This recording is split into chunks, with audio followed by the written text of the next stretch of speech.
Linamnam ng ginataang igat. Ating lasapin sa report.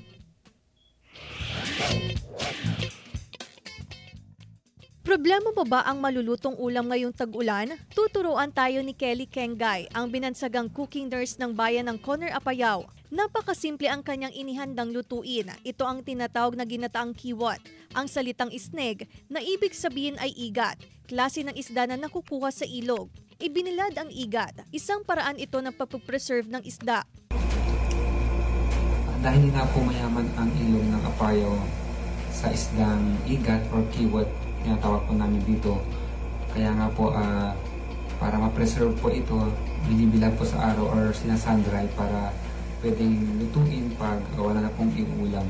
Una, ihanda mga sangkap gaya ng gata, sili, sibuyas at dahon nito.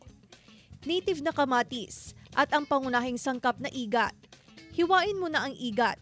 Unang ibuhos ang gata sa palayok.